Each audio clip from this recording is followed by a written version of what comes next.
तो हेलो बच्चों, आप सभी को मेरे अपने यूट्यूब चैनल में स्वागत है। बच्चों, आज के हम इस वीडियो में बिहार बोर्ड का क्लास 8 का विज्ञान पढ़ेंगे।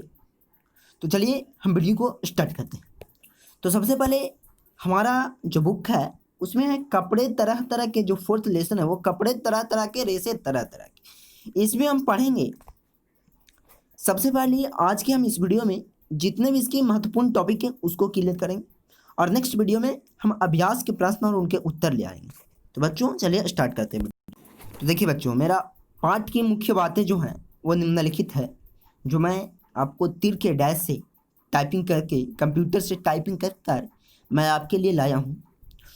बच्चों, आप लोग को मैं बता दूं कि जिस प्रकार आप लोगों के लिए मैं मेहनत करता हूँ उसी प्रकार आप लोग मेरा यूट्यूब चैनल को सब्सक्राइब भी कर दो। तो चलिए हम बताते हैं पाठ की जो मुख्य बातें हैं उनको। ऐसे रेशे जो मनुष्यों द्वारा बनाए जाते हैं वो क्या कहलाते हैं? संश्लेषित रेशे कहलाते हैं, जैसे रेयॉन, नायलॉन आदि। ये सब कैसे हैं? संश्लेषित रेशे हैं। दूसरा पॉइंट है, कास्ट लुगदी के रासायनिक उपचार द्वारा प्राप्त रेशा रेयॉन अथवा कृत्रिम रेशा कहलाता है। ये बात आप याद रखो। कोयला, जल और वायु से प्राप्त रेशा क्या कहलाती है? नायलॉन कहलाती है।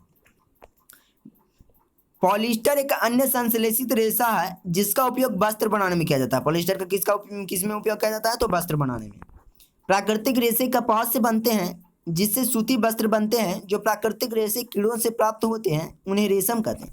जो कीड़ों से जो प्राप्त होती है ना, वो उन्हें हम क्या कहते हैं? रेशम कहते हैं। इससे बना वस्त्र ही रेशमी वस्त्र कहलाते हैं। जो इनसे बनता है वस्त्र उसको हम क्या कहते हैं? रेशमी वस्त्र कहते हैं। नेक्स्ट है प्राकृतिक ऊन, जैसे भेड़, बकरी, ऊंट, याक आदि से प्राप्त जितने भी प्राकृतिक ऊन होते हैं वो किन से प्राप्त होते हैं? भेड़, बकरी, ऊंट आदि से प्राप्त होते हैं। अतिरिक्त अन्य प्रकार के ऊन रेशे से बना स्वेटर आदि के रेशे को एक्रिलिक कहते हैं।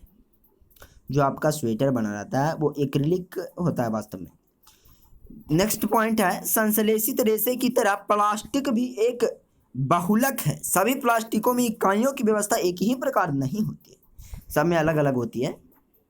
प्लास्टिक जो गर्म करने पर आसानी से विकृत हो जाती है और सरलतापूर्वक मुड़ जाती है वो थर्मोप्लास्टिक, मतलब जिस प्लास्टिक को आप जब गर्म करोगे ना तो वो आसानी पूर्वक मुड़ जाए तो वो क्या कहलाएगा? थर्मोप्लास्टिक।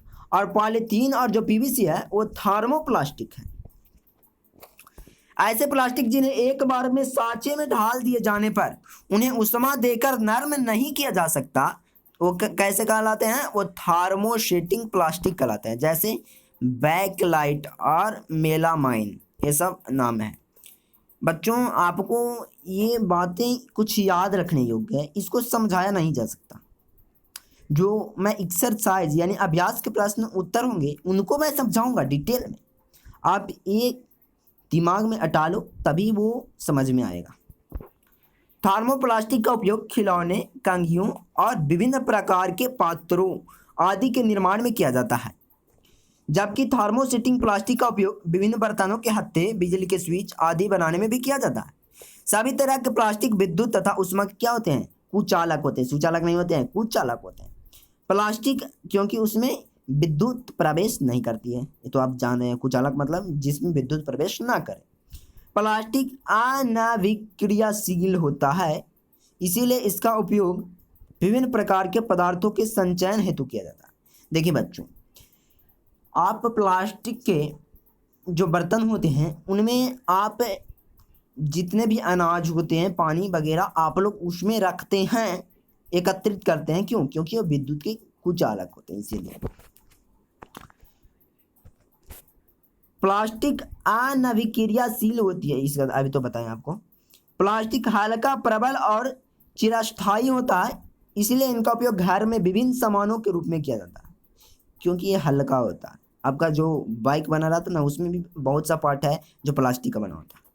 वे पदार्थ जो प्राकृतिक प्रक्रिया जैसे जीवाणु की क्रिया द्वारा अपघटित हो जाते हैं वो क्या कहलाते हैं? जैव निम्नीकरणीय पदार्थ। मतलब जो सड़ने गलने वाला पदार्थ होती है ना उसे हम क्या कहते हैं? जैव निम्नीकरणीय पदार्थ कहते हैं।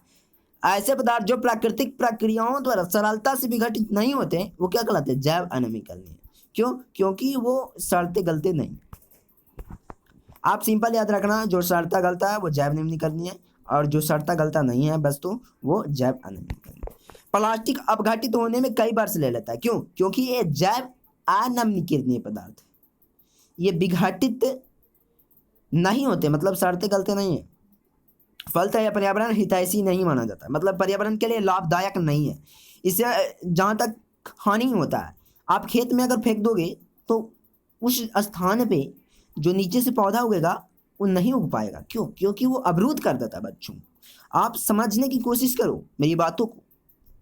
नेक्स्ट, जलने पर विषैले धुआं उत्सर्जित करता है। आप जानते होंगे कि प्लास्टिक को जब आप जलाओगे ना तो विषैले पदार्थ उत्सर्जित करते हैं। तो बच्चों, आज के हम इस वीडियो में आपके लिए कॉन्सेप्ट ही लेकर आया था, और एक तालिका भी अगर आपका मन है तो मैं बता ही देता हूँ तालिका भाई। तो तालिका आपको बता देता हूँ, थोड़ा सा वेट कीजिए। आपका फर्स्ट तालिका ये था, मैं पूरा कर दिया हूँ, इसे समझाना कोई ज़रूरी नहीं है क्योंकि ये सिंपल चीज़ है। जैसे एक मैं समझा देता हूँ, रेशा है कपड़ा, उससे कपास है रेशा, ठीक। तो इससे कपड़ा कौन सी बनती है? सूती बनती है। इसका उपयोग क्या होता है? पहनने के कपड़े में। आप जानते होंगे कि सूती कपड़ा पहनते हैं हम लोग। इसका गुण है हल्के गर्मी में हल्का लगता है, और गर्मी से ठंडा की यह महसूस होता है हम लोगों को गर्मी में सूती कपड़े पहनने से। इसके रख रखाव में परेशानी होती है, जल्दी गंदा नहीं होता है ये सूती कपड़े, इनकी समस्याएं हैं। अब हम दूसरा जो तालिका है उसको भी मैं यहाँ पे कंप्लीट कर दिया हूँ, अब बना लोगे। Thanks for watching video. अभी तक मेरा अपना यूट्यूब चैनल सब्सक्राइब नहीं किया तो सब्सक्राइब करना। Okay dear students.